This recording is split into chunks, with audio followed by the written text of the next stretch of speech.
whiz kids had won it, Bobby Thompson had done it, and Yogi read the comics all the while.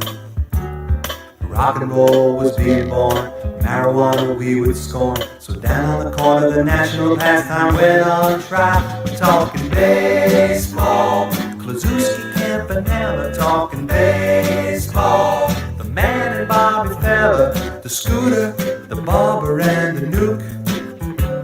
They knew them all from Boston to Dubuque, especially Willie, Mickey and the Duke. Well, KC was winning, Hank Aaron was beginning, one Robbie going out, one coming in. Kiner and Mitchell Goodell, the Thumper and Mel Parnell, and Ike was the only one winning down in Washington. I'm talking baseball, Klazuski, Campanella, talking baseball. The man and Bobby Fella, the Scooter, the Barber and the Duke.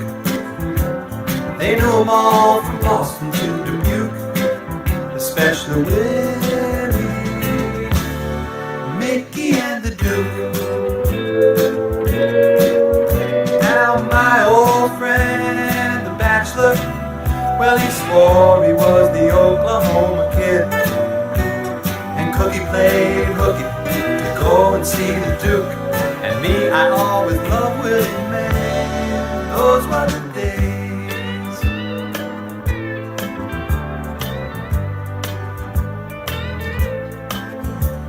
Well, now it's the 80s, and Brett is the greatest, and Bobby Bonds can play for everyone.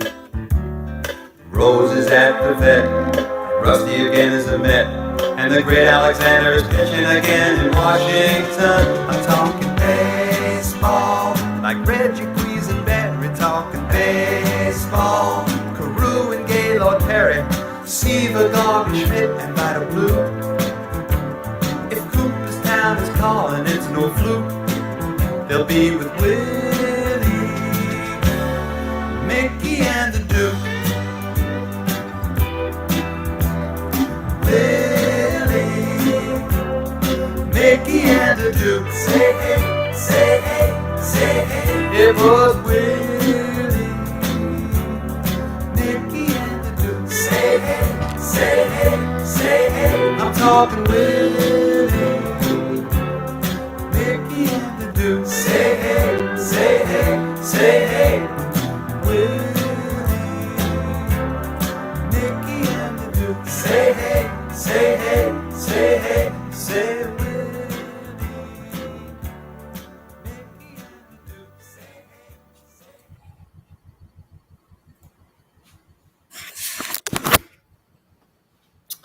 Hello, everyone. How's everybody doing out there in YouTube land? Welcome. TJ here with Dead History. Here today with my very special guest, Mr. Kurt Deion. I'm going to explain everything here in a minute. It's welcome back, everybody. It's been over a year since I've even put out a video, and especially a live stream. Kurt, the last live stream I ever did was your book, going over and talking and discussing your book release. So that's how long it's been for a live stream. Again, we apologize to everyone for last night. Technical difficulties. The third-party streaming service I used, StreamYard, was not working. It's still not working. I've had to use a different one. No big deal. But I just wanted to say that I hope everybody enjoys this. Tonight, we're going to be grading, so to speak, discussing Baseball Hall of Famers Gravesites. All 270. Yeah. Yeah. So there is, what was the number, Kurt, 270? That's how many are deceased. Yeah. So there's how many are deceased. And I believe there's actual grave sites are what, like 239 or 240 or something like that? Around there. So roughly 240 grave sites of Baseball Hall of Famers that you could visit. And out of those, I have visited over 150 myself personally. And Kurt has visited, what are you up to right now, Kurt? 111. 111. So pretty incredible stuff. So don't worry, we're only doing our top 15. Yeah, so what we're going to do is our top 15, our 15 favorite. This doesn't mean that they're everybody's favorite or anything like that. It's just our favorite ones. And the way we're going to do this is go from 15 to number 1. So Kurt's going to go first here in a couple minutes. He'll go 15 to 1, and then I'll do the same, and we'll have discussion. Any questions, of course, feel free to chime in. Now, listen, right to my right, I do have the baseball playoffs on.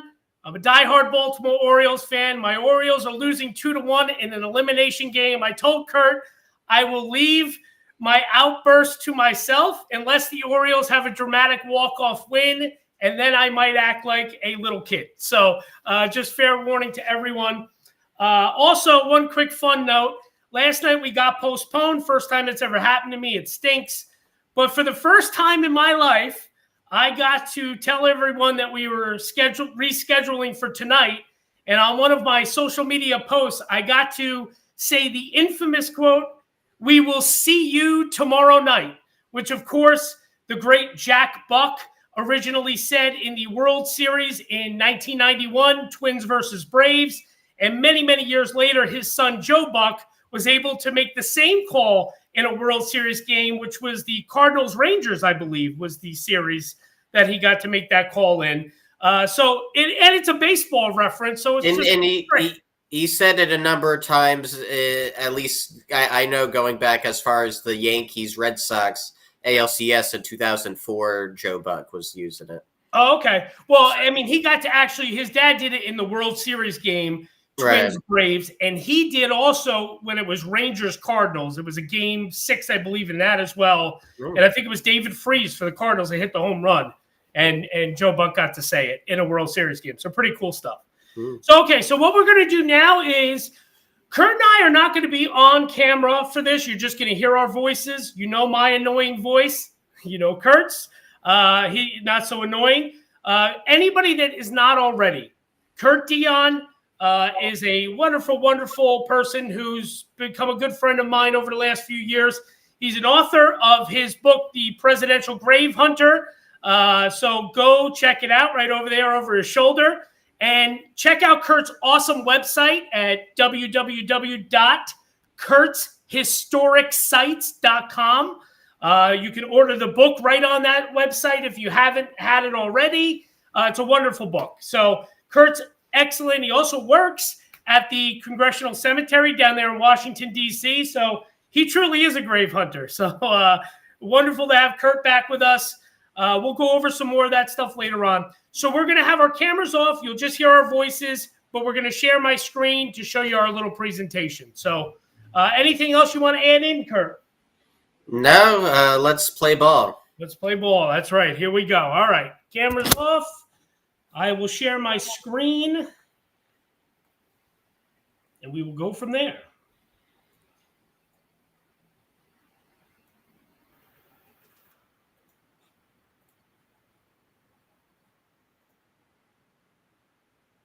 All right. I hope everybody can see my screen. Kurt, can you see that on your screen with Jimmy Carter? Yes, I can. Atlanta Braves fan. There you go. Yes, you're right. An Atlanta Braves fan.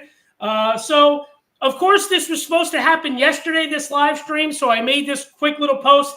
For any of you that don't know, which I'm sure you do all know by now, but yesterday, President Jimmy Carter celebrated his 100th birthday, which is absolutely incredible. Of course, he is by far the oldest president and vice president to ever live.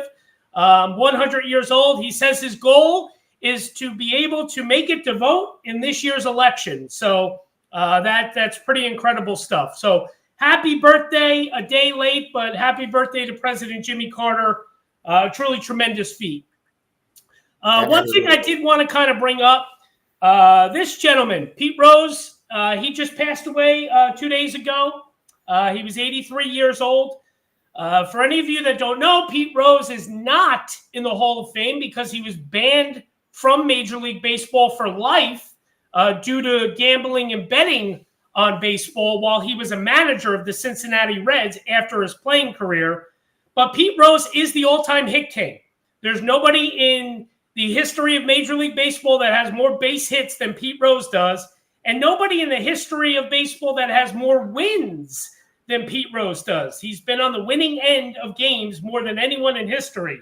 So a very controversial figure. A lot of it kind of brought on by himself, but just a little rest in peace to Pete Rose, a baseball legend nonetheless, a sports legend really, especially because of all the controversy after his playing career. So I just wanted to mention that. And we had a lot of passings over the last few days, right? Right, Kurt? We had Frank Fritz from American Pickers. We had John Amos, the actor. He passed. Who else passed? And I'm forgetting. Oh, Dikembe Mutombo, the basketball player. He unfortunately passed away of brain cancer. Am I forgetting anyone? Who was it? Ken Page. Oh, Ken Page. That's right. Oogie Boogie, the voice of Oogie Boogie for you Disney fans out there. So, yeah. So several celebrity deaths over the last few days. Mm-hmm. Okay, real quick, for any of you that don't know that follow me, my Facebook and Instagram went bye-bye. Apparently, somebody hacked in from a different country, Vietnam to be exact, as I found out where the location was. And Facebook and Instagram said they did some suspicious activity. They linked my account to it all, and my account got deleted. I've tried to appeal this, and I've lost. So my Instagram, Dead History 1776, is gone, and my original Facebook is gone. But these are the new pages. So you can find me on Facebook, facebook.com/deadhistorytj, or on Instagram, instagram.com/_deadhistory. So if you're not already, please go follow those new accounts. What can I say? What are you going to do, right? Life goes on. There you go. That's the new. Still on YouTube, as everyone knows. All right, so Baseball Hall of Famers. This map of the United States, everything you see shaded in blue, that is where a Baseball Hall of Famer is buried. So as you can see, it's many of the states. However, that northern part of the country, Montana, North Dakota, South Dakota, Minnesota, no one. You go up to Maine, New Hampshire, Vermont, no one. No one in Alaska. However, if you see, everything's spread out. You have Joe DiMaggio all the way out in California. You have Mickey Mantle down in Texas, Hank Aaron in Georgia, Honus Wagner in Pennsylvania, Babe Ruth in the state of New York. And then, yes, there is a Hall of Famer buried in Hawaii. I believe that is Alexander Cartwright. Am I correct, Kurt? I believe so, yeah. I believe it is. I believe it's Alexander. Also, what's one thing, TJ, I've been alerted that, and I can hear it myself now, too. There's a real big echo, I think. With when I talk, I think maybe it's because you're also hearing the audio on your end. Oh, okay.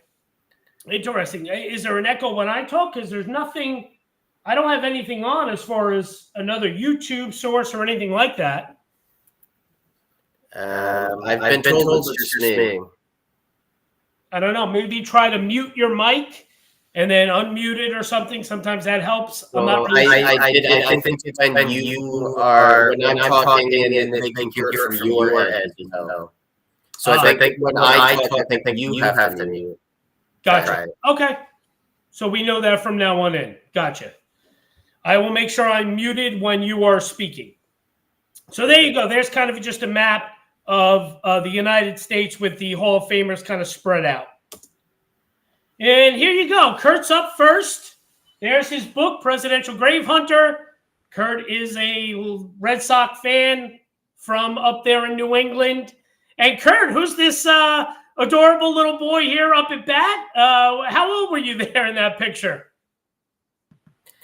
Probably 8 or 9. I do kind of find it funny because I love how the background is basically mimicking the Yankee Stadium facade. So I kind of did find that a little bit comical. I can't lie to you. I'm going to take myself off the big screen for a second just so I can mute my microphone. I apologize to everybody here. All right. No, I'm still hearing that. Gee. Huh. I don't hear an echo on my end. I mean, I'm not sure. Obviously, I don't hear anything on my end, Kurt. Well, I hear it on my end, and other people hearing it. Yeah, would you like to try to log yourself off and log back in and see if that helps real quick? And I'll stay on, obviously. Sometimes that helps. Try that. Just log off. Wait, hold on. The studio. I think it seems to be only when the screen sharing is going on. Interesting. Not really sure why that would be. Okay. Mike says lower speaker volume. Yeah, and I don't sound clear. All right. How about now, folks who are listening? How do I sound now? Any feedback from anyone?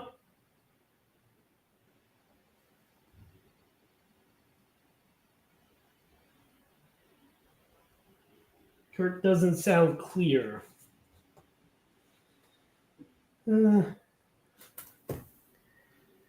Anything else? You're clear now, Kurt, somebody said.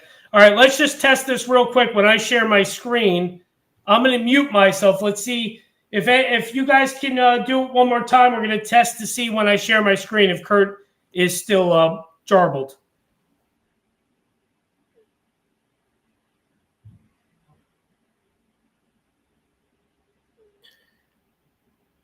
Yeah, like right now, it's not happening. I don't think. All right. How about now? Am I garbled now?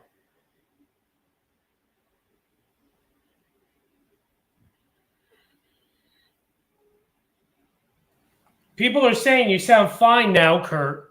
Okay. I'm going to take myself off my mute and see if that is still okay. If not, then we will go back to where I mute my microphone. Everybody's saying it sounds fine, good to go. Yeah, my dad just texted me. He says fine now. Okay. I'm going to keep my mic not muted in case I want to chime in during this. Right. But let's see how this works out, okay? All right, sounds good. All right, so there you go. You're about 7 or 8 there, the Yankee Stadium facade.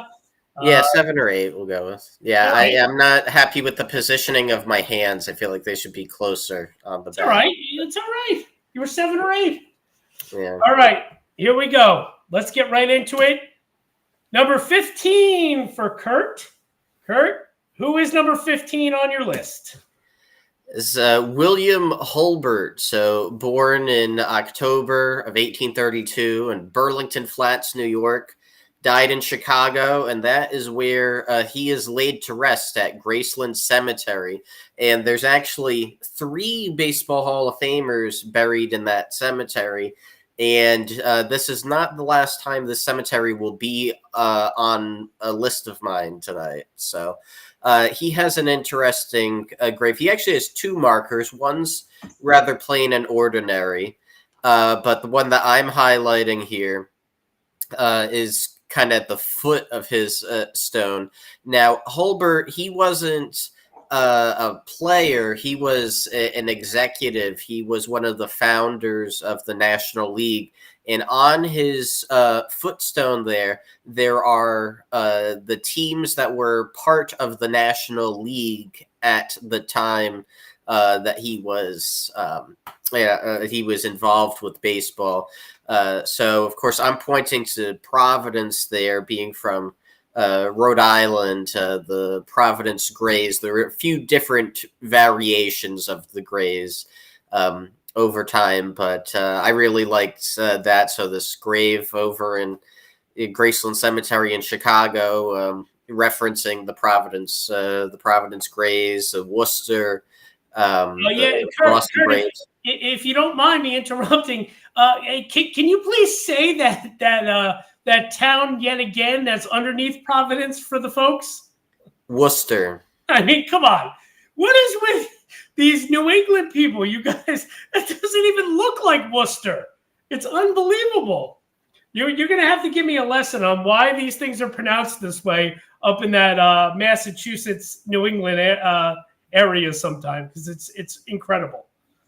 There are other towns there like Leominster. It goes on and on.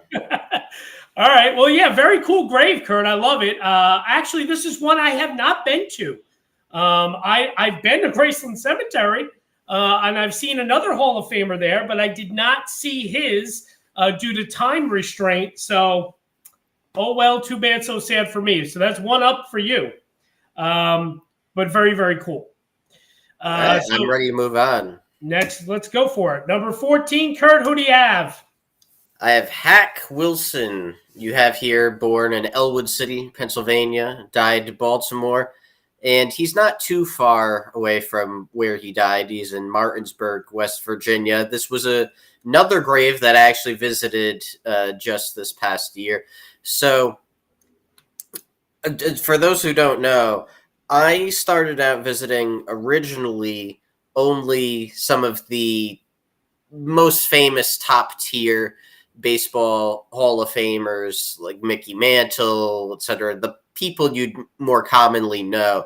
And then when I met TJ 3 years ago, he was telling me how he was going to all the baseball Hall of Fame graves regardless, including people who died in the 1880s and everything. So I then decided to take up and visit all of them as well. So when I first met TJ, I had visited only 13 of these Hall of Famers. So since then, I've visited 98, and it's TJ's fault.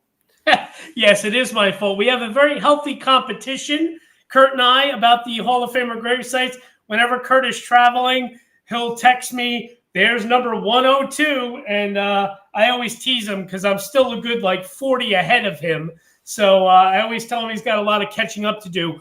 I'm not going to go over each question right now, of course, because we'll do that at the end. But one thing someone did point out on the chat I just saw is, if we know how these people died, please inform them during this.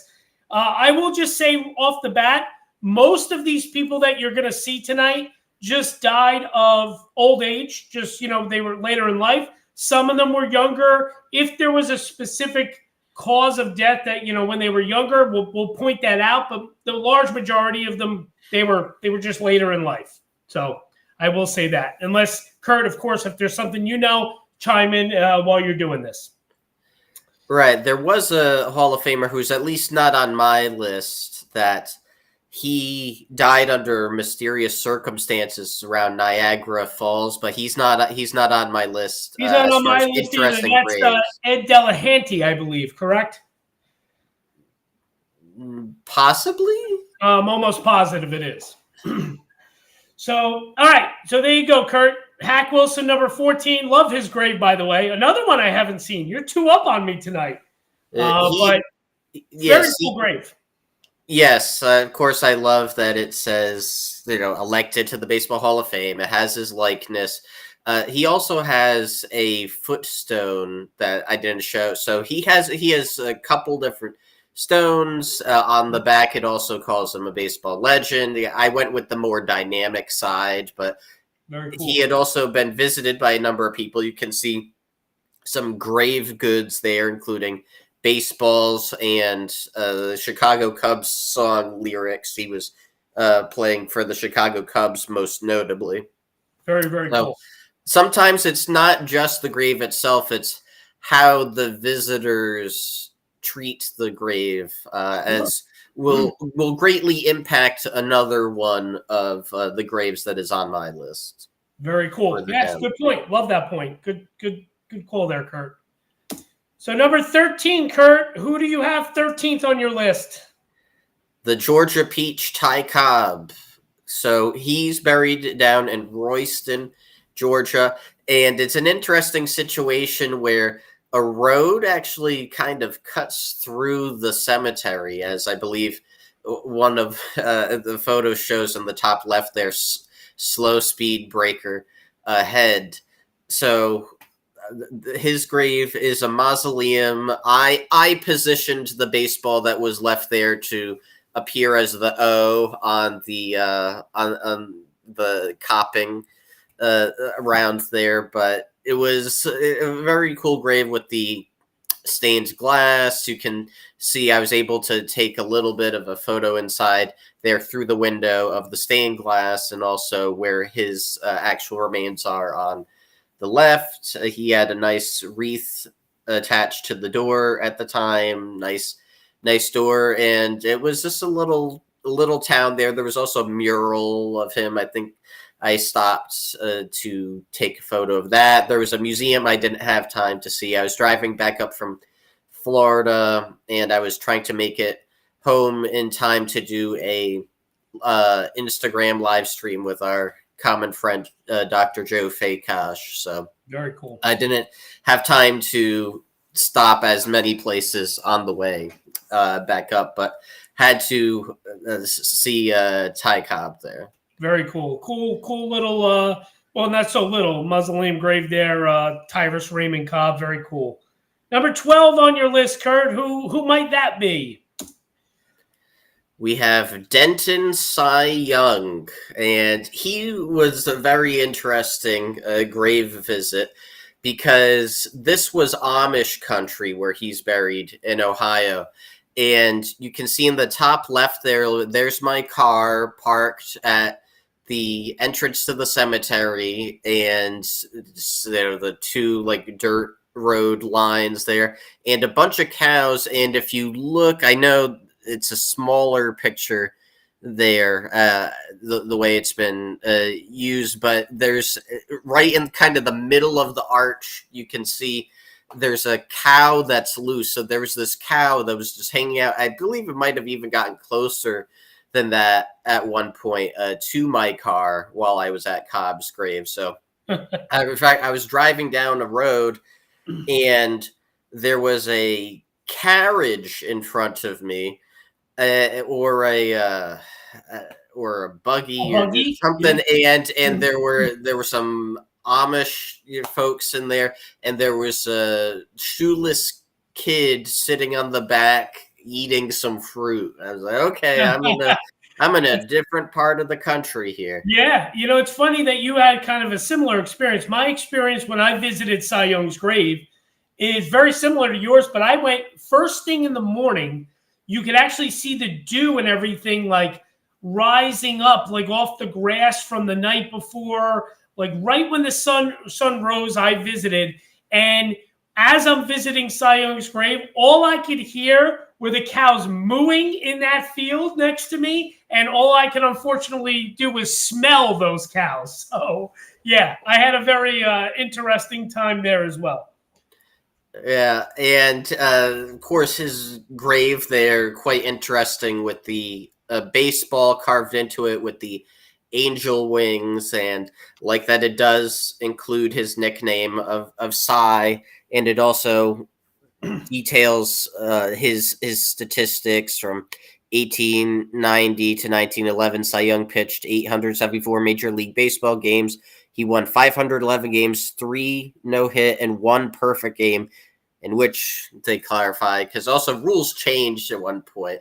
Yeah. They clarify that no man reached first base. Yep. So 511 career wins, obviously something we will never see again. So very, very cool stuff. Number 11 on your list, Kurt. Who might that be? We have Jacob Rupert. He was the owner of the New York Yankees. He's at Kensico Cemetery in Valhalla, New York. Great cemetery where there's a lot of interesting folks buried, including one other that will be on this list. And he is the owner of the Yankees who purchased Babe Ruth's contract from the Red Sox, specifically from owner Harry Frazee, who is also buried right there at Kensico Cemetery in Valhalla. So this is a top-notch cemetery. This is in the Westchester, New York area, so lots of well-to-do people who, as you can see, had a lot of money to spend, like the Rupert's did. I believe it was in the brewing business as well. So, and it was either he or his father was a colonel, if I'm recalling as well. So some nice stained glass in there. And this is a private mausoleum that is just, immense there, and it's up on this hill. And it was just very imposing, and it struck a chord with me. Yeah, beautiful, beautiful mausoleum. Okay, very cool. Moving on to number 10 now. Counting down from 10, Kurt, who do we have at 10? Well, we have another grave that I just recently visited with my father, Buck O'Neill. He was a player. He was an executive. He was a scout for the Chicago Cubs. He worked to really help establish the Negro Leagues Museum and Hall of Fame in Kansas City. He was featured prominently in Ken Burns' 1990s baseball series, that acclaimed series, and he was really a great ambassador for baseball and helping preserve the legacies of especially the black players that couldn't play, unfortunately, either most or all of their careers in the at the time accepted major leagues. Now those stats have been incorporated and whatnot, but this is a grave that's at Cemetery Forest Hill in Kansas City, and he was posthumously inducted into the Hall of Fame. And it has his likeness on the front. It's got benches. It's got all these stats from, including his height and weight from his from his playing days. Lists his position: first base, outfielder, manager, and the different teams, the Memphis Red Sox, his time in the Navy. And it notes that his grave there was contributed to by the Negro Leagues Baseball Museum. So this is an interesting polished granite stone there, has the museum logo, and really stood out to me on a recent visit. Very incredible. Beautiful, beautiful grave. Moving on here, another grave I love. Number 9, Kurt. Who's number 9? As the song goes, number 9. Number 9. Who is it? I don't care for that song. But it's Casey Stengel, and he's amid a lot of Hollywood figures out at Forest Lawn, Glendale in California. And it was nice to be able, in the midst of getting over 400 celebrities, to also be able to get a Baseball Hall of Famer. Actually, also got Hank Greenberg while I was out there. But Stengel, where his actual remains are on the left, the photo there, just really plain. But nearby, on the wall covered in the plants, there's this great likeness of him with the crossed bats, and it doesn't show in these photos, but kind of looks out over a big expanse there, and it was really really cool. Yeah, it's a great one. And for those that don't know, longtime manager of the great New York Yankee teams, and a lot of people don't know, when the New York Mets came into existence in 1962, who was the manager? Casey Stengel. Casey Stengel. So, yes, I believe he was manager of the Yankees from 49 to 60. So he was manager of the Yankees during a very good stretch there. Of course, the early 50s, they just won so many consecutive championships. Absolutely. Yep. Very cool. So moving on to number 8. Who do we have at number 8, Kurt? Well, we have the Iron Horse, Lou Gehrig, first baseman of the Yankees. I mentioned that Kensico Cemetery would be back, and here we are again already. Of course, famous for not being just a great baseball player, but the illness that struck him down, his career and then his life so young. And then has been nicknamed after him, Lou Gehrig's disease, ALS. He has a nice grave in, again, what's one of my favorite cemeteries. Now, he was cremated, and he and his wife, Eleanor, who was very big in his life, of course, helping care for him at the end, and also just being a supportive spouse and helping him with fan relations as well. He would often kind of sneak out of the stadium at first, and she said, "No, you owe it to the fans," and everything. Yeah. So Eleanor and Lou are buried, or interred rather, their ashes inside that monument behind those copper doors there. Probably almost lucky that no nefarious people ever broke in there and took them. But it has the urns sculpted there, and it's a very interesting grave there. Yeah, it's very, very cool. Wonderful fact about them both being cremated and the urns being in there. And then, of course, Lou Gehrig, like Kurt just said, died of ALS, which became Lou Gehrig's disease. And Gehrig is one of his most famous moments of his life was July 4th of 1939 at Yankee Stadium when he gave the famous speech on the luckiest man on the face of the earth. And a lot of people don't know that even though that was about 2 years prior to him dying, that day he was so affected at that point by ALS, his disease, that he could barely button the buttons on his Yankee jersey before the game, before he went out and took the field and gave that speech that day. So that's how riddled and in pain and suffering Lou Gehrig was, especially the last couple of years of his life. Yeah. But great grave. Very, very good, Kurt. Number 7, Kurt. Who do we have? Number 7. It's not Mickey Mantle. It's Christy Mathewson, born in Pennsylvania, died in New York, and he's buried in Lewisburg, Pennsylvania. One of the all-time great pitchers. Some people would argue maybe even the greatest. He died relatively young from the after effects of, I believe he was gas with mustard gas in World War I. But he died 1925 for ill effects. And it was later in the day when I visited his grave there in Pennsylvania. And I just really loved the stone. It just looked gorgeous. The presentation it had with the flag in the middle, the red flowers, his individual marker also marked with a flag, and then his time in the U.S. Chemical Service and military service, Captain Pennsylvania Division of that chemical service there. I just really liked the presentation.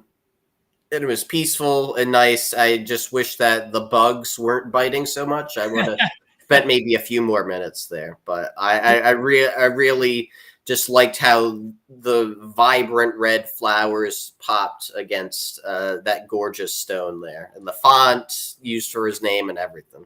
I agree. I really enjoyed his gravesite too. It was actually consideration on my list until I saw him on yours. But one thing I have to point out that I love about this, your photo, because of the camera angle you have, it almost looks like the Washington Monument is behind you over your shoulder. That obelisk there looks like the monument, which is kind of cool. So I noticed that when you first sent me the picture. But yeah, Christy Mathewson, one of the greats. Like you said, some would argue the greatest pitcher of all time. Absolutely. Moving on, Kurt, number 6 on your list. Who might that be? Well, this is yet another grave that I just visited in August with my father. Ernie Banks, Mr. Cub, Let's Play 2, his common popular refrain. And he, like William Hulbert, the first one that we looked at on this list, he's buried in Graceland Cemetery in Chicago, which has a number of graves that I was really interested in, not just the Baseball Hall of Famers, but here we have pictures of his grave, all the different angles that you could possibly have. I gave to TJ, but he couldn't even fit all of them on here because there's just so many different aspects. There's the carved glove and baseball up top, his number 14 inside a laurel wreath with the crossed bats and the baseball. His famous phrase, like I said, it's a great day for a ball game. Let's play two. It says his number times as an all-star, his 512 home runs, two-time National League MVP, the amount of games he played, the date he was inducted into the Baseball Hall of Fame. It was also the Presidential Medal of Freedom that President Barack Obama awarded him in November 2013. It even credits Obama being the person who gave him the Presidential Medal of Freedom. And I've visited the graves of 146 Presidential Medal of Freedom recipients now too. Wow. So he crossed. He was on that category list for me as well. I am holding up two fingers to be like, let's play two, not peace side. Yeah, well, I have a great quick story. I've met a lot of these guys over the years. My father used to go to a lot of autograph shows, and he would get autographs of all these, very famous Hall of Famers. And I once was with him when he met Ernie Banks. And of course, I know the great quote and the famous saying by Banks. So when we got up to the table where Ernie Banks was sitting and doing autographs, I said, Mr. Banks, it's a pleasure to meet you. He was probably one of the friendliest and nicest and warmest people you'll ever meet. And I said to him, Mr. Banks, it's a great day for a ball game. And he looked up at me and smiled, and he said, let's play two. So that is one of the coolest moments I ever had with a Major League Baseball player, that I got Ernie Banks to say, let's play two to me personally. So I thought that was kind of cool. That's definitely great. And there's a book, The Hall Ball, One Fan's Journey to Unite Cooperstown Immortals with a Single Baseball by Ralph Carhart, where he and his wife found a baseball in a creek in Cooperstown and said, why don't we unite this baseball, use it as a uniting object, rather, bring it to all the graves of the deceased players and have it be held by all the living players. And at the time, Ernie Banks was still alive. He passed away in January 2015. And at the time of the quest of the book was going on, Banks was still alive. And Carhart said that interacting with Banks for the Hall Ball project was a highlight. He was so nice. Such a nice man, absolutely. And his grave there also has his likeness carved into it from the waist up. You can see it a little bit there in the top right photo. Yes, very, very cool grave. Number 5 on your list, Kurt. Who might that be? Well, we have the very first Baseball Hall of Fame grave I ever visited, Satchel Paige. Back in 2009, I first visited him, and then I revisited him in August with my father, Paul. One of the all-time great characters of baseball, to be sure, and a lot of that translates to his grave at Forest Hill Cemetery, Kansas City. Of course, he was being discriminated against and playing a lot of his career in the Negro Leagues, but he did play some time in what was then accepted, Major League Baseball as well, eventually Cleveland, so on. Has his likeness and some benches to sit on. He and his wife, Lahoma, are in their own little island there in the cemetery amidst the roads, and he has his biography on the stone, as well as his list of ways to stay young. So how to stay young: 1, avoid fried meats, which angry up the blood. 2, if your stomach disputes you, lie down and pacify it with cool thoughts. 3, keep the juices flowing by jangling around gently as you move. 4, Go very light on the vices, such as carrying on in society. The social ramble ain't restful. Number 5, avoid running at all times. You could tell somebody was a pitcher, I guess. And 6, don't look back. Something might be gaining on you. It is great. It's one of the most clever and humorous ones I've ever seen. So again, that was my very first Baseball Hall of Famer grave. I was 14 years old there in that photo, August 2009. And again, I'm at 111 now. So 110 later, I'm where I'm at and still have double that to go. Yeah, it's very, very cool. Good stuff. Moving on to number 4 on your list, Kurt. Who might that be? Well, that is Joe Tinker, primarily of the Chicago Cubs, how he's best remembered. Tinker to Evers to Chance. Baseball's sad lexicon, grounding into that double play combo. He's buried at Greenwood Cemetery in Orlando, Florida. And he's got quite the massive individual stone there.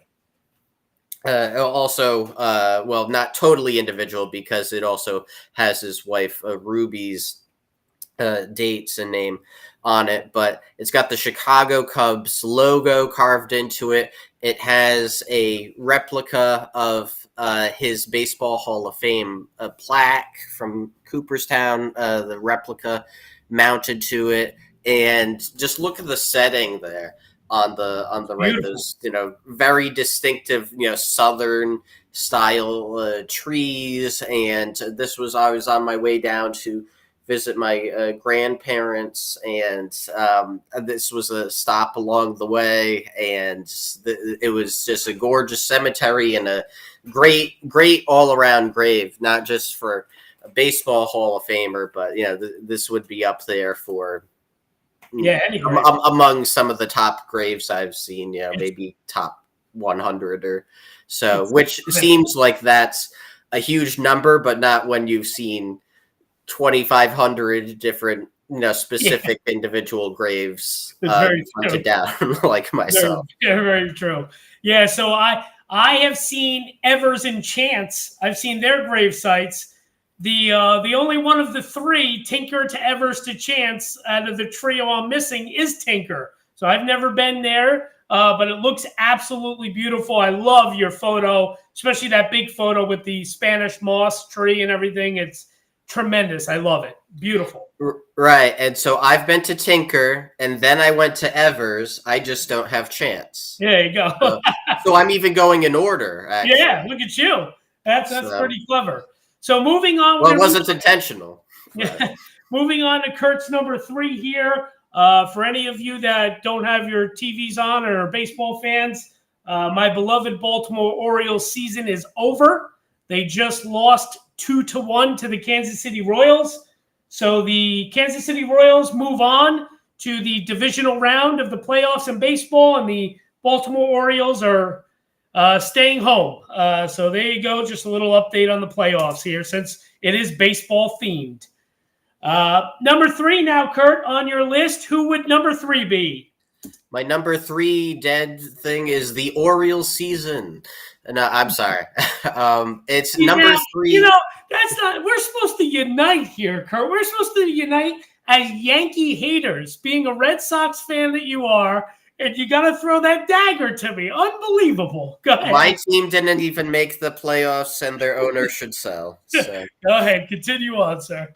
Number 3 is number 3, Babe Ruth. I don't need to really say that much about Babe Ruth. Do I? More than 700 home runs. The largest legend in baseball history. And he's got a grave that's in Hawthorne, New York. So actually a cemetery that pretty much neighbors Kensico Cemetery. In fact, I believe I've read that Gate of Heaven Cemetery there was actually at one point part of Kensico, these neighboring villages there. But I mentioned grave goods with Hack Wilson in West Virginia and how that enhanced it a little bit. And I've never, ever seen more grave goods left at a particular grave more than Babe Ruth. And I I've agree. been to his grave 3 or 4 times. And let's say 4, and it's always a massive amount, and they're always changing too. So people just always leaving bats, baseballs, coins, letters they've written to the Babe in laminated sleeves. You just took the words out of my mouth, Kurt. I was there. I've been there a couple of times to Ruth's grave.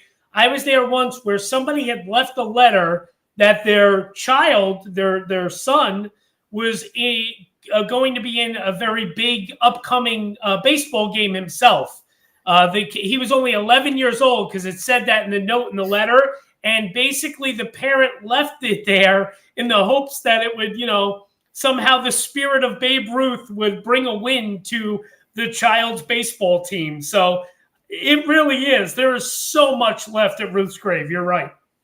Right, and it's also got a quote on the actual grave itself. May the divine spirit that animated Babe Ruth to win the crucial game of life inspire the youth of America, from a prominent religious figure, Cardinal Spellman. And it has Jesus there, and he's got a youth there that he is inspiring, I guess. Also, like again, what Cardinal Spellman's saying, it's like the divine spirit that animated Babe Ruth, hopefully inspiring the youth of America there. So it's very cool, and you can see it's a sizable monument as well. It is. And the one thing it doesn't have going for it is he isn't the most uphill Yankee there, because Billy Martin intentionally got a plot uphill of Babe Ruth there, so he has the higher ground. Yes, you're absolutely right. Very, very cool. All right, moving on. Ruth would have been on my list, but we didn't do any doubles, any duplicates, me and Kurt. So that's a great one. Number 2 on your list, Kurt, is who? Well, this is a very interesting grave with Minnie Minoso, born in Cuba, died in Chicago. The third and final Baseball Hall of Famer on this list, buried in Graceland Cemetery in Chicago. But here's the thing. He also, like Ernie Banks, passed away in 2015. And we knew that he was cremated, and that was it. It was just written off like, oh, he won't have a grave to visit. Then in July, all of a sudden, as in like 3 months ago, all of a sudden, new monument on the other side of the very same pond that Ernie Banks is buried alongside.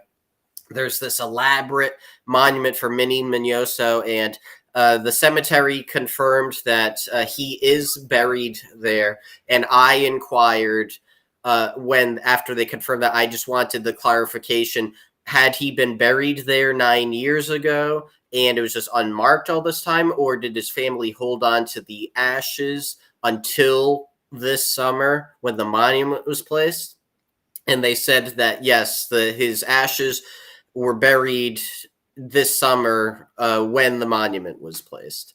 So this was an unexpected reaching back from beyond the grave. We thought his or beyond the ashes, we thought that he was not going to have a grave to visit, and that was a very cool thing as well. And then just look at this monument. It's got his name, it's got his number in the laurel wreaths, just like Ernie Banks' grave, again on the other side of the pond. Definitely inspired. I have no doubt in my mind, inspired Minoso's grave there. It's got his full Cuban name there. It also has the Chicago White Sox logo on the back. He was Mr. White Sox. The Negro Leagues, again, he was another player who played for a little bit in the Negro Leagues, but luckily did get the chance to play for the Major League Baseball as well. It has his nickname. Mr. White Sox has the Baseball Hall of Fame logo carved into it. It's a great setting there. You can see the fountain. And this is a top-notch grave for Oh, it's sure. great. Like I said, the Cuban Comet, as he was known, that is great. That he finally has a monument, and his ashes are buried there. It's wonderful. So that's three Hall of Famers in that cemetery. Hey, Graceland Cemetery in Chicago. I was going to say that you've become infatuated with Graceland Cemetery there, so it's very, very, very cool. I did notice that. So now, drum roll, please. Here we go, Kurt, to reveal your number one favorite Hall of Fame, Baseball Hall of Fame gravesite that you have visited. Your number one on your list is, take it away, Kurt. Interestingly, this was actually the last of the Hall of Famer graves that I visited before TJ inspired me to take on this enormous quest. So Henry Chadwick is buried at another all-time great cemetery, Greenwood Cemetery in Brooklyn, New York City. And he's regarded as one of the fathers of baseball. He's credited with creating the box score, also the letter K as a symbol for a strikeout, with the backward K being a strikeout looking. And it's just a tremendous cemetery. And just real quick, Kurt, that baseball manual that people are seeing there on his main page that he wrote, he authored that. He was the first one to also come up with that too, like a manual of rules for the game of baseball. So he was very, very instrumental in the early parts of baseball. But take it away. So this is his grave there, and you can see I'm actually running the base path at his grave, and the bases there are in the style of how bases were at the time that he was active in baseball, where there's actually a strap carved onto it. So they were held down with straps. It has the catcher's mask and the crossed bats. Calls him the father of baseball. There's another side. It's got the glove, and it's just a really cool grave. I mean, how many? Oh, can you hear those sirens? Yes. Yep. Well, that's life in the city.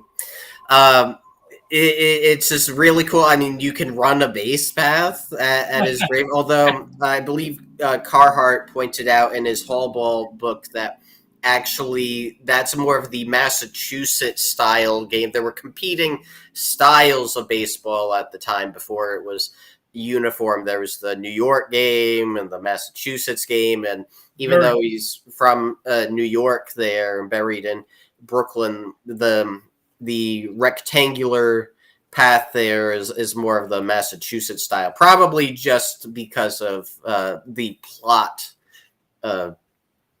dimensions rather than a specific style determined by the Chadwicks or anything. Yes, yeah.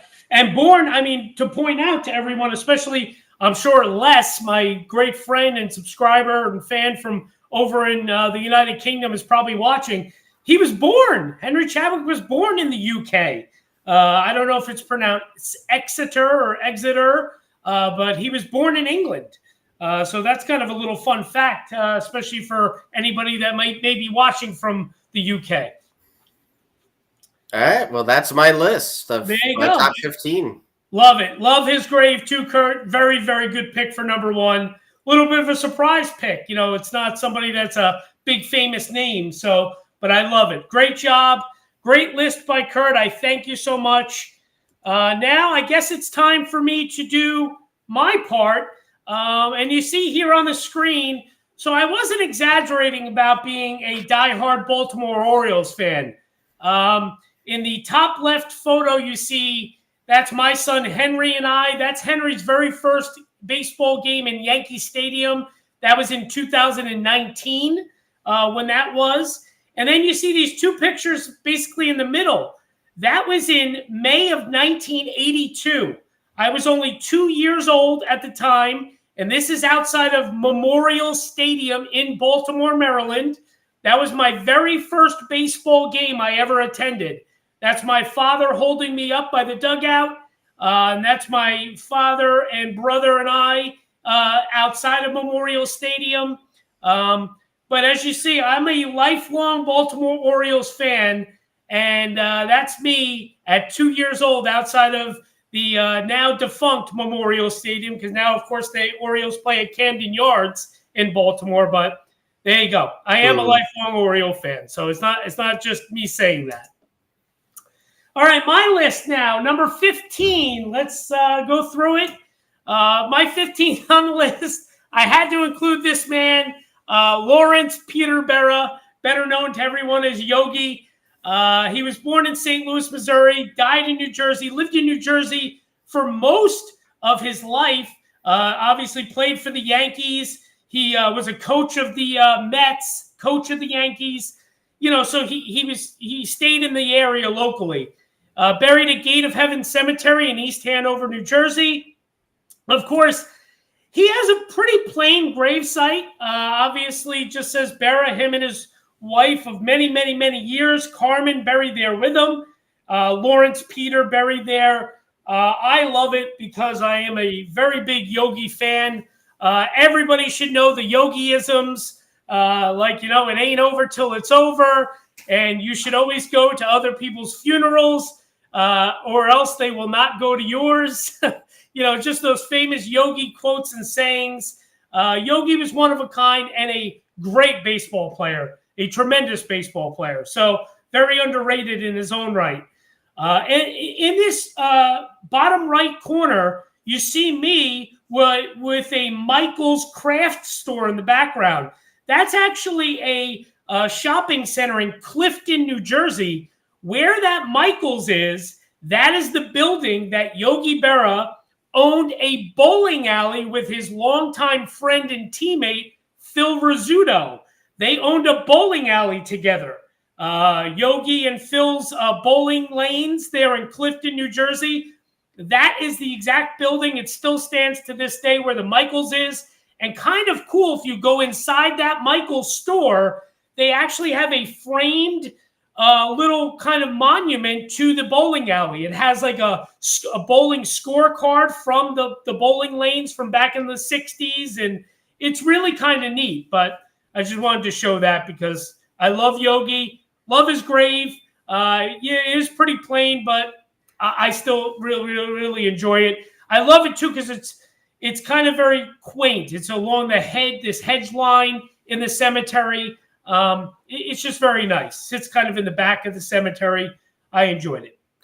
Now you can see, of course, that religion was important to the Berras. So clearly, that was something that they wanted incorporated into their grave. But as for myself, I think of, could there at least have been a Yankees logo on there? Yeah, it could have said Yogi. So it's all subjective and everything, but that's why it didn't make my list. Is I actually feel like for relating to somebody, at least their public persona, this is one that left the most on the table, I think. Understood. Yeah. No, I mean, I enjoyed it. I like how it says, obviously, his actual name, Lawrence Peter Berra, doesn't even say Yogi. I love it. Again, it's just a little bit of a soft spot in my heart for Yogi. Number 14. Number 14. Bill Dickey. Obviously, as you see there, born in Louisiana, died in Little Rock, Arkansas, buried in Roselawn Memorial Park in Little Rock, Arkansas. You'll like this one, Kurt, because you had just mentioned why you would like a grave such as this. But the reason I put this on my list was not only because I think the grave is pretty cool, but again, Baltimore Oriole lifelong fan here. There's a very famous Oriole that grew up and was from Little Rock, Arkansas. His name was Brooks Robinson. And Brooks Robinson used to always tell the very famous story that when he was a young boy, he used to deliver newspapers.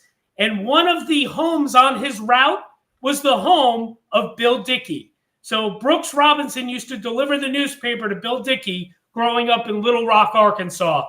I love that story. And There you go. There's your Yankee logo and Yankee insignia right there on Bill Dickey's grave, Kurt. Pretty plain grave, obviously just states his last name. But the reason it made my list is because of that Yankee logo. Not just the Brooks Robinson story. I do love that story. But I love the fact that he has the old-time classic Yankee logo with the pinstripe hat and everything in the bat. I love it. I thought it was very cool. So it all just kind of tied in for me. You see his footstone there. It just kind of has his name and birth date and death date down in the bottom left-hand corner of the screen here. But there's my number 14, Hall of Fame catcher for the New York Yankees, Bill Dickey.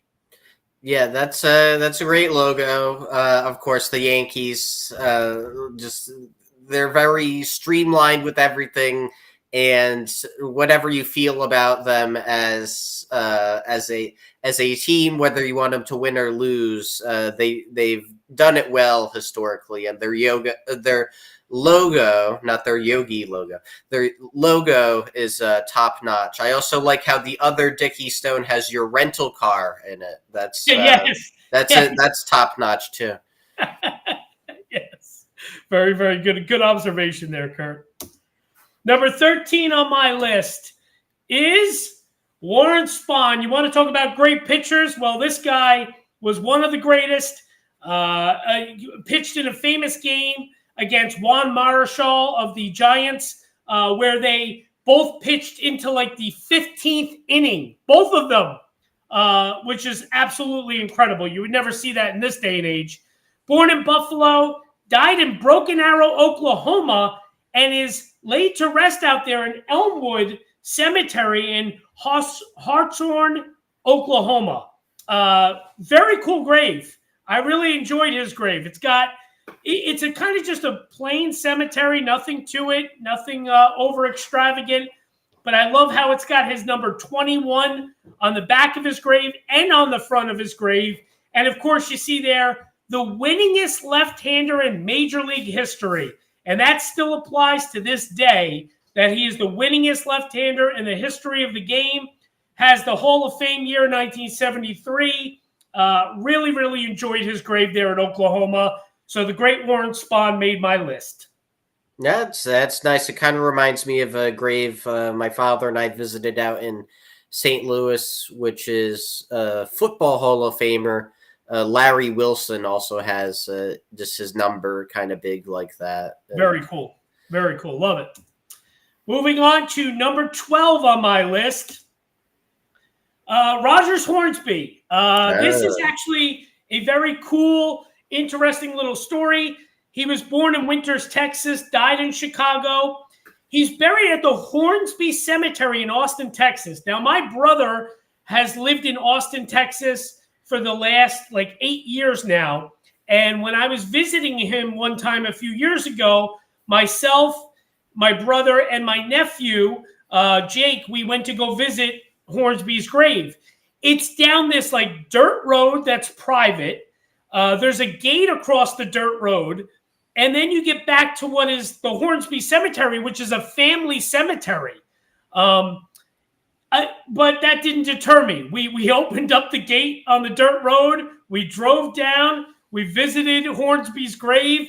And as we were pulling away, we saw these like this. It looked like these kind of shady-looking characters on motorcycles, staring at us as we were pulling away. So I don't know if they lived back there, if it was just a coincidence, but kind of a funny little story. But the Hornsby, as you see in the top left there, that's not the gate that we moved. The gate that we moved was up the dirt road more. But you see that on the top left, it says Hornsby Cemetery. It's like a private family cemetery.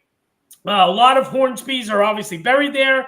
And his grave isn't overly extravagant, but I love the fact that it's so private. Nobody would really know it's there unless you're looking for it.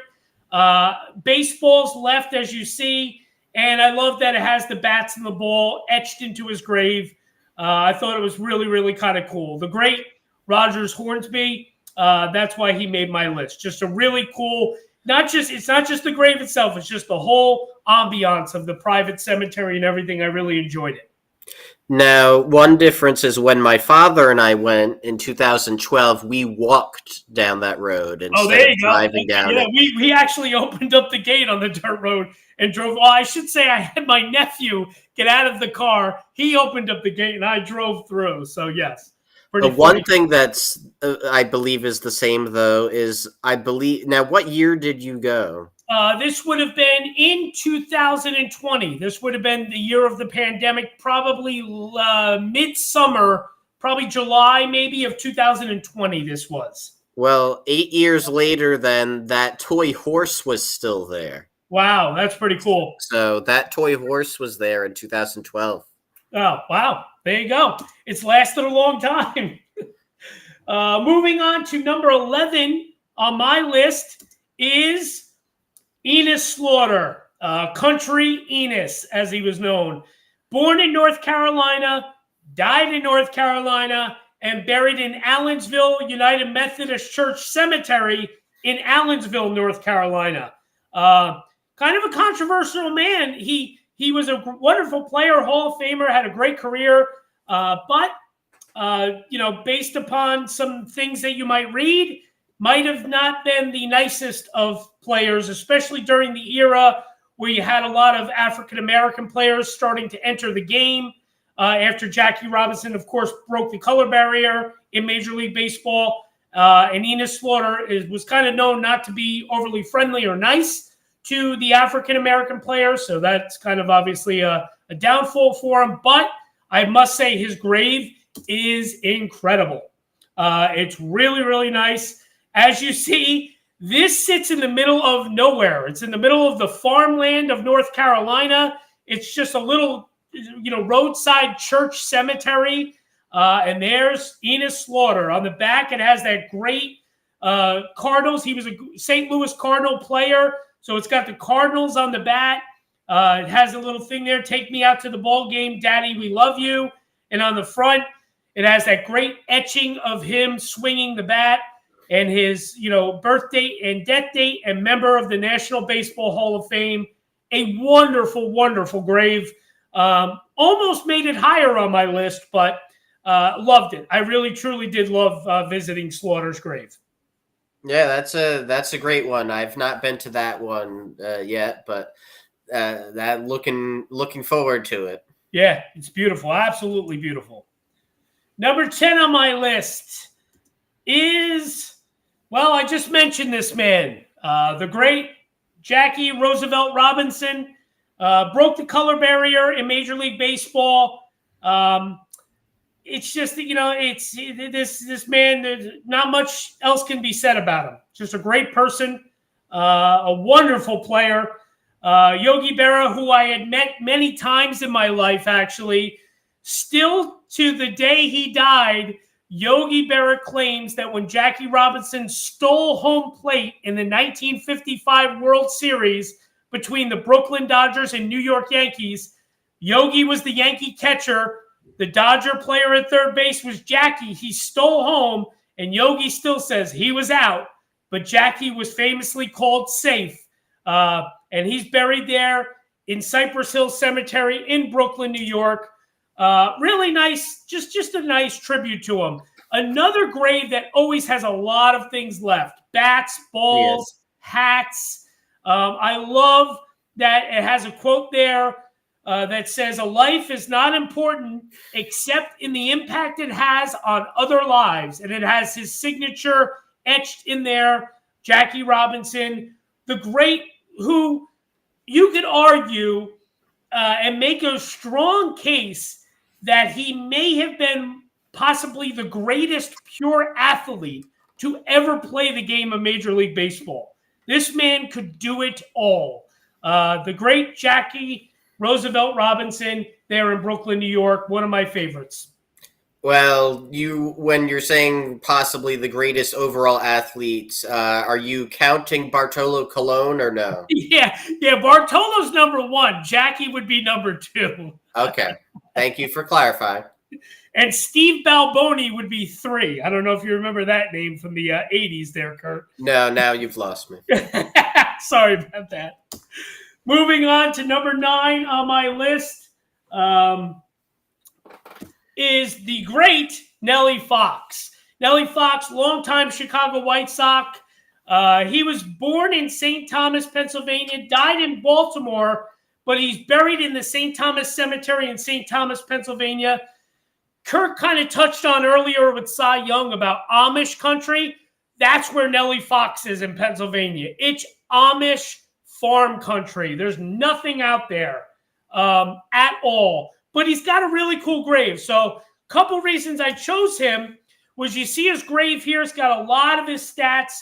But right before you get to his grave, if you look on the bottom left-hand side, the township of St. Thomas in Pennsylvania still has this giant billboard to this day, just overly proud of Nellie Fox being from St. Thomas, Pennsylvania. So I found that to be really cool. And then right around the corner from that billboard is the cemetery where he is laid to rest.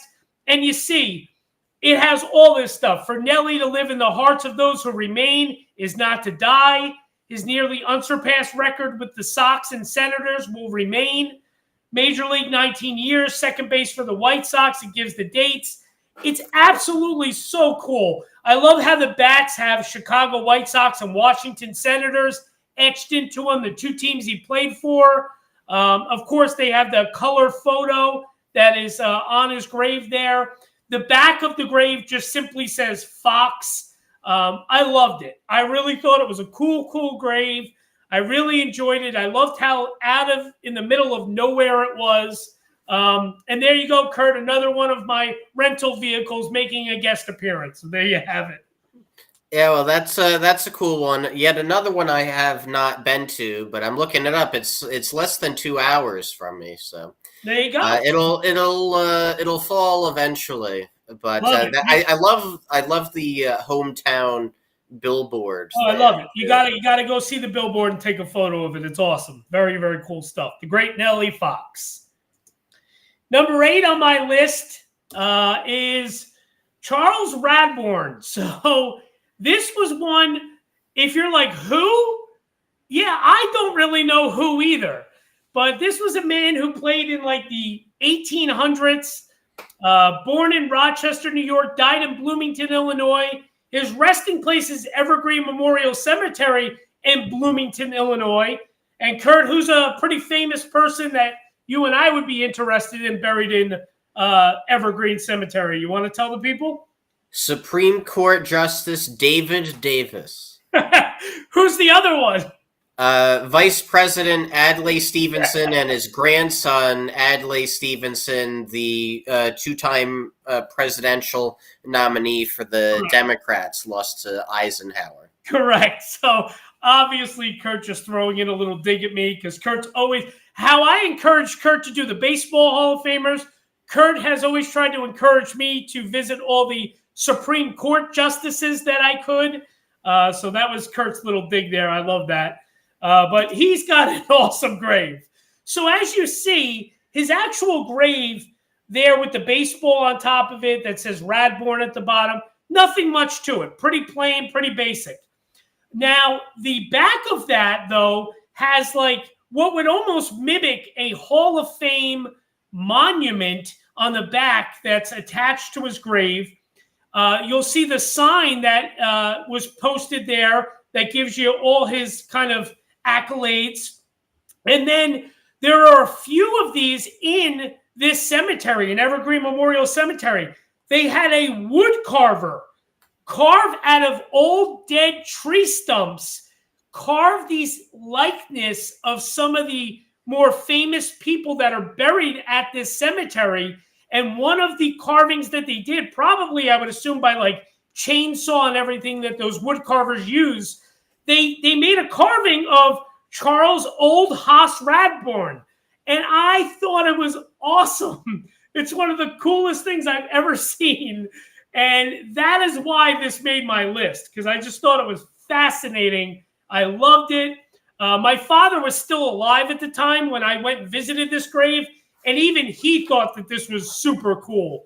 He thought it was awesome when I showed him the pictures. So there you go. Charles Old Hoss Radbourn, as you can see, a very, very interesting, cool gravesite. Yes, unfortunately, I don't think that the wooden tree stump is still there. Really? Yeah, my father and I just returned to the cemetery, also on that same insane trip in August, because I had to get Radborn after not getting him back in February 2012, and I did not see that. Wow. Well, I am sorry to hear that. Obviously, if the wood carving wasn't there when I visited, he probably would not have made my list, to be completely honest. But my visit obviously was kind of unique. I got to see this etching. So I apologize for those that go now and do not see it. But you can clearly see why I would have included it on my list with that etching. Am I right, Kurt? Oh, absolutely. That Yeah. had that carving been there, he might have been on my list. Although then you would have decided he couldn't be on your list, Yeah. Very, very because you true. Very wanted no repeats. By believe so. So you technically bent the rules a little bit, but I believe there was only one grave where we overlapped anyway. I think you said that was Babe Ruth. That would have been Ruth. Yes, correct. So Correct. so 14 of your 15 though did not overlap. Very true. So number 7 on my list. Number 7 is James Cool Papa Bell. Cool Papa Bell, as he was well known, born in Mississippi, died in St. Louis, Missouri, resting place at St. Peter's Cemetery in Normandy, Missouri, which is right near St. Louis. Great grave. Another one of those Negro League players that was basically, he was in the Negro Leagues for almost 30 years. From like 1922 to 1950, he was a Negro League player, known as Cool Papa Bell, a universal legend. The old story and saying goes that Cool Papa Bell could turn off the lights and be in bed before it got dark in the room.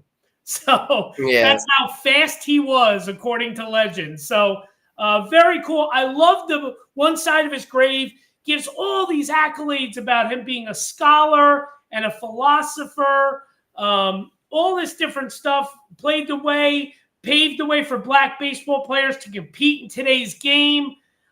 Just really incredible things and knowledge and information about him and about his life and career. I thought this was absolutely fascinating. One of my favorite graves that I've ever seen, especially for Hall of Famers. As you see, it's, toward the top of my list. Really loved it. It's big too. It's tall. I would say that obelisk there, that monument is probably, I would say it's a solid 8, 9, 10 feet high. It's pretty tall. So very cool though. Have you been there, Kurt, to Cool Papa Bell? Unfortunately, no. My father and I, we visited probably about 100 graves on our insane August trip that took me from DC to Rhode Island, picking him up, going from Rhode Island to Ohio, backtracking to Buffalo, over to Chicago, down to Springfield, St. Louis, Kansas City, Independence, a little bit into Kansas, and back to DC. Was a wild trip where he got probably about 100 graves. And we did get over 20 Baseball Hall of Famers, but did not have time to get Cool Papa Bell. So yeah, it's a great one. The Abraham Lincoln National Historic Site, though, wants to have me for a book signing at some point once I can coordinate it and get some vacation time back at work. So I think what I'll probably do is fly out to a St. Louis area and try to get some more graves out there like Cool Papa Bell. That's great. Good stuff. I also love on his grave here how it says loving marriage of 62 years to his wife, which is very nice. Very cool. So very cool grave. Cool Papa Bell. Number 6 on my list is good old Harold Pee Wee Reese. Born in Kentucky, died in Louisville, Kentucky, and his resting place of Rest Haven Memorial Cemetery there in Louisville, Kentucky. I had mentioned earlier about Enos Slaughter not being overly friendly to some African-American players. When Jackie Robinson first broke the color barrier in the major leagues, Pee Wee Reese was one of Jackie's teammates on the Brooklyn Dodgers. And even though Pee Wee was a Southern man, born in Kentucky in the South, obviously, unfortunately, some Southerners back in those times had a lot of different views and beliefs of the world, especially when it came to different races. Pee Wee Reese, Jackie Robinson used to always say, was one of the most kind, welcoming, warmest people he ever had the pleasure of meeting and being around, and called him friend for Jackie's entire life. Pee Wee Reese was a very good man and a very, very good ball player on those great Brooklyn Dodger teams. He has a great grave there in Kentucky. It's big. It's got an etching of both him and his wife. And the thing I love about the etching of them, the likeness of them, it looks like it was taken from a photo when Pee Wee was back in his playing days when he was younger. He's got his Brooklyn Dodger hat on, and him and his wife obviously appear to be very young in age in that likeness, that etching there on the grave. I thought that was really beautiful, a very nice tribute. Henry and I just went and visited this past year, but I absolutely loved Pee Wee's grave. One of my favorites. Two, like I said, a great man and a great ball player. Those great Dodgers teams that only ended up beating those Yankees once in 1955. The Dodgers finally beat them, but it seemed like every year the Dodgers and Yankees were playing, and the Dodgers could never best those hated Yankees. But Pee Wee was a part of those rivalries. So very, very cool grave. You've never been, correct, Kurt, or you have? I have not. So a good amount of these I've not been to. Okay, very cool. That's good, though. It shows there's several on yours that I haven't been to either. So number 5 on my list is the great Hoot Gibson. Bob Hoot Gibson, probably, he's one of the rare people. You're actually going to see 2 of them on this list. And I always have said this to Kurt. This goes even for politicians, historical figures, you name it. It's pretty rare. I mean, it's not like it never happens, but it's kind of rare where someone is born in a town, dies in that town, and then is buried in that town. I've only seen it in all of my travels maybe 10 times or so. It does not happen often. But Bob Gibson is one of those people, born in Omaha, Nebraska, died in Omaha, and buried there in Evergreen Memorial Park in Omaha, Nebraska. One of the greatest pitchers to ever live, one of the most fierce competitors. Henry and I just visited his grave this spring out in Omaha, and it's got his etching of his signature there on his grave. It's got this beautiful thing on the back, these moons, these full moons and half moons, and it says, "I loved every phase of us." I guess obviously dedicated to his wife and himself, his wife who's still alive actually. But just a wonderful, really nice grave. Bob Gibson, like I said, fierce competitor. He was in a World Series one year. Tim McCarver was his catcher. Tim McCarver went up to Gibson during warm-ups before the World Series game and said, "Bob, these newspaper guys want to take a couple pictures of you, me, and the opposing pitcher and catcher before the game." And Bob Gibson said, "That's the enemy. I'm not taking a picture with any of them." That's kind of the fierce competitor Bob Gibson was. So the great Hoot Gibson. Yeah, that's a great one. I've not been to Nebraska even, but that's great with the different phases of the moon waxing. Yeah, love it. Love it. It's really beautiful. That's touching. Yeah, very touching. Yeah, I agree. Very touching. Number 4 on my list is, well, I couldn't not include this man. Now, his grave may not be anything overly special, but it's special to me.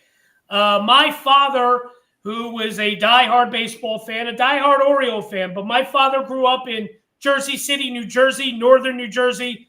And when he was growing up, one of the people that him and my Uncle Bob idolized was the great Mickey Mantle of the Yankees. Mickey Mantle was the game of baseball. I don't think a player has ever fit a time period and a town better than Mickey Mantle did during his time as a New York Yankee during his playing days. Born in Oklahoma, died in Dallas, Texas. Of course, Mick was a alcoholic. He very late in life checked himself in to a rehab center, the Betty Ford Clinic, to try to get help. Unfortunately, it ended up being a little too late for Mick. He developed liver cancer, primarily based upon his years of alcohol abuse to his liver. And Mickey died in 1995 of cancer.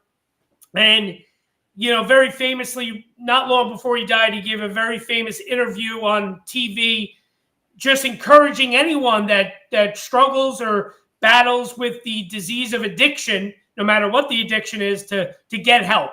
It may be too late for him, but it's not too late for others. So the great Mickey Charles Mantle, buried there in Dallas. He's inside of a mausoleum there at Hillcrest. Is it Hillcrest? I don't want to say the wrong one. Spark Hill. Spark Hill, I'm sorry. Yeah, that's right. In Dallas. And you can see, it's a private area of the mausoleum where him and his wife Merlin are buried, and his two sons that died before him. Or the one died after, one died before.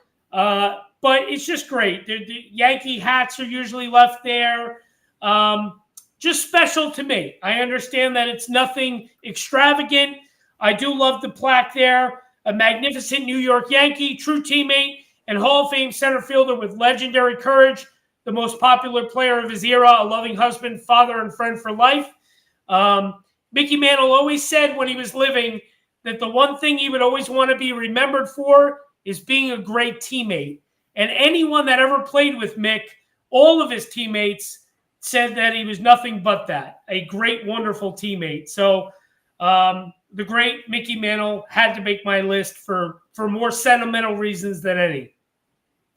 Also in that same mausoleum are Judge Sarah T. Hughes, who swore in Lyndon Johnson as president, I believe Mary Kay Ash, and also the guy who played Porkins in Star Wars. Very cool. Very cool fun fact. Number 3 on my list is the great Stan the Man Musial. My grandfather, my father's dad, his favorite player, his idol. Born in Donora, Pennsylvania, died in Missouri, laid to rest there in Missouri in the same cemetery as Chuck Berry, rock and roll legend, and also who else is buried there? Lou Brock, another Hall of Fame St. Louis Cardinal. But Musial's grave, I love it. There's a bench there. You can see in the bottom left, a bench. It says Stanley Frank Musial, always balls left there. I love the little plaque that gives an overview of his career. Stan Musial, he arguably, you would have to put him in the conversation as one of the greatest hitters ever. Obviously, Ted Williams is right there, but Stan, he was something. He was an amazing ball player, and probably I had the pleasure to meet him once during my life. Just an overly pleasant man. If anyone has ever seen Bob Costas give the eulogy for Stan Musial during his funeral, I encourage you to go watch it. It's on YouTube. Just type in Bob Costas, Stan Musial eulogy, and you will hear Costas tell a story about when Mickey Mantle died. Stan Musial attended Mickey Mantle's funeral, and Bob Costas gets very choked up telling the story. It really gives you a real good overview of the man that Stan Musial was. So I encourage anybody, go watch that if you're interested. I think you would enjoy it. But there's the grave. I've been there now, I think, 3 times. The great Stan the Man Musial out there in Missouri. Luckily, my father and I did get to see Stan and Lou Brock there and Chuck Berry. So I wasn't sure if it was going to be a fight against time with getting to see Lou Brock because he's inside the mausoleum there. But luckily, as we pulled up, we saw that we were still within the mausoleum hours. I believe it closed at 6. Instead of 5 or 4, which is typical. So I was very happy to get him, and then went out to Stan. And I agree, it's a nice grave there. Though we were the time of day and everything, we were contending with the sun a bit for as far as our photos were concerned. But Totally understand. now you went not too long ago, right? Yeah, I went in 2020. Most recently. Yeah, but most recently I was just there this year. That's the picture in the bottom right-hand part. That's the recent picture of me there at the grave. My son Henry took that picture. So yeah, I've been there a couple times. I was just saying, because that painted cardinal on the rock was there when my father and I were there in August. Very cool. Well, so very cool. Figured at least those were from your most recent. Yep, very true. Number 2 on my list. This one is terrific. The great Jim Hunter, catfish hunter. Here's another guy, just like Bob Gibson, born in Hertford, North Carolina, died in Hertford, North Carolina, buried at Cedarwood Cemetery in Hertford, North Carolina. Now, here's the great thing about Catfish's grave. It's tremendous. You're going to see here in a second. But it is literally, the cemetery has no gate. It is right beyond the outfield fence of the high school that Catfish went to. The high school that Catfish played on, the field that he pitched on as a high schooler, the field that is named after him and dedicated to him. His grave from the pitcher's mound is probably 100 yards at best. I found that to be so touching and really unique that I couldn't get over it. Catfish's grave, you'll see on the right-hand side, the top right picture, where it has the Catfish Hunter Park sign, you see the kind of maroon brown building behind there. That's the high school. And that white building that you see more up close in the bottom right picture, that's like the media building, you know, where like the announcer for the games, or like there's probably a snack stand and some restrooms there. That's right behind where home plate is, where the field is. And it's tremendous. Not only is that touching and awesome, but his grave is incredible. It has the etching of his signature. It has the etching of the New York Yankee logo, who he pitched for, and the Oakland Athletics logo, the Oakland A's, their logo as well. It tells you that he was inducted into the Hall of Fame in 1987. Catfish Hunter also died of ALS, Lou Gehrig's disease. A lot of people do not know that. So there's not just one famous Hall of Fame New York Yankee that died of ALS, Lou Gehrig's disease, obviously that being Lou Gehrig, but also Catfish died of Lou Gehrig's disease many years later. So somebody asked earlier about how did these people die, if there was any unusual ways or circumstances, and there was. Catfish died. He was only, I want to say he was only about 53, 54 years old when he died. So he was young, and he died of ALS. Great gravesite. Just the whole setting is tremendous. Almost was my number 1. I was debating between this and my number 1 for a while. So there you go. Catfish Hunter. You have not been, correct, Kurt? Correct. I have not. So hopefully sometime in the not too distant future, though unfortunately with Hurricane Helene, so much of North Carolina has been just ravaged, and I'm not sure exactly where, certain, things are, but of course. But yeah, I mean, the fact that his high school field and high school is just tremendous. Just tremendous. Yeah. Really. And I saw that he died September 9th, 1999, which I know is 2 years to the day after Richie Ashburn, another Hall of Famer. Died. Yes. So there you go. Very cool fact. And it's my birthday. He's only like 53 years old, Catfish. Yeah. So my number one just happened in August. I just went and visited this gravesite in August. This made my number one because I found the grave to be really, really cool. I don't know. I think there was a bit of a romantic thought in my head because I was in the area. I was going to a game, Major League Baseball game that night. I had bought a T-shirt to kind of honor this Hall of Fame player. And as you'll see in the pictures here, I wore it to see his grave. And that is the grave of the great Stretch McCovey. Willie McCovey, better known as Stretch. Born in Mobile, Alabama, died in Stanford, California, laid to rest in Cypress Lawn Memorial Park in Colma, California. Now, Stretch McCovey, born in Mobile, there are several Hall of Fame players that were born in Mobile, Alabama. One was Hank Aaron. Another one was Billy Williams. Another one was Stretch McCovey. Another one was Ozzie Smith.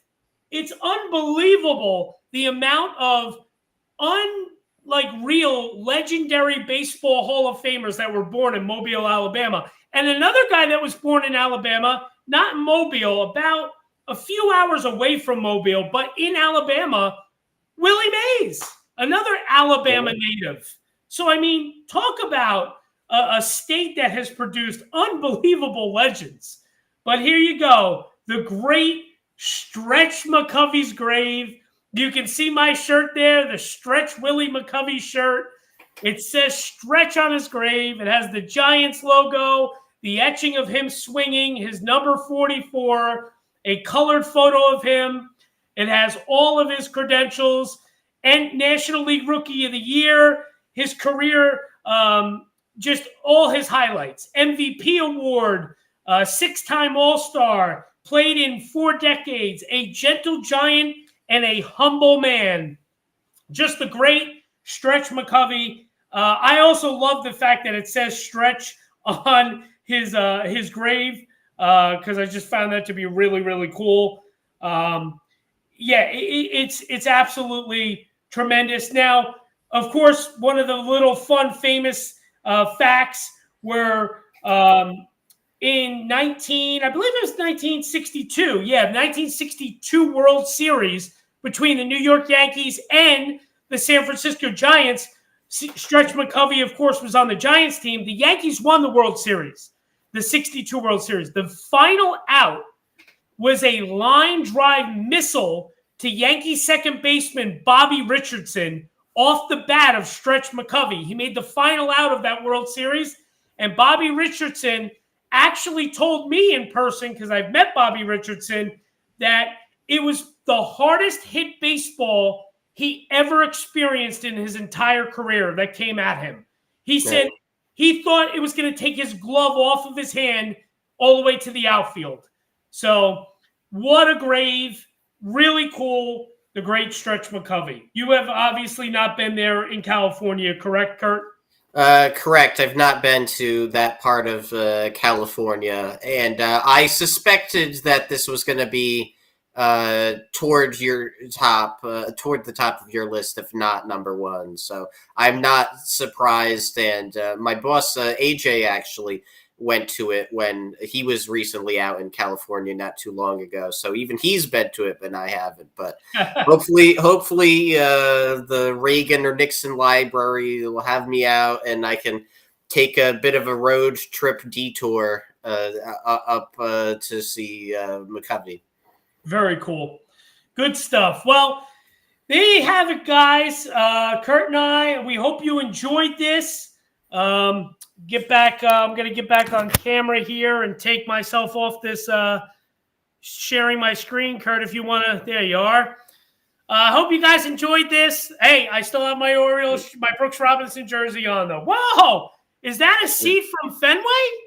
It is, and it's number 15. So thank you for tuning into our top 15. Very cool little added bonus there, Kurt. I love that. Actually, right above me, right there, there's a brick. That brick is from Memorial Stadium in Baltimore, where I went and saw my very first baseball game. So very cool stuff. Yeah, I hope everyone enjoyed this. Our top 15 Baseball Hall of Famers gravesites. Again, go buy Kurt's book, Presidential Grave Hunter. It's wonderful. Go to his website, www.kurtzhistoric.com. Or presidentialgravehunter.com if you want the direct book link. There you go. I didn't even realize. I apologize. So presidentialgravehunter.com, direct link to go get that book.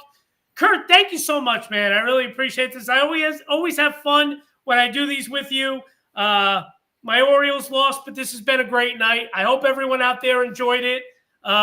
Still got the playoffs on here. The New York Mets are winning 3-1. So for all you Mets fans out there, but Kurt, thanks so much. Really appreciate it. We'll probably be doing more sometime in the near future. We'll keep everybody updated. Anything you want to close with, Kurt?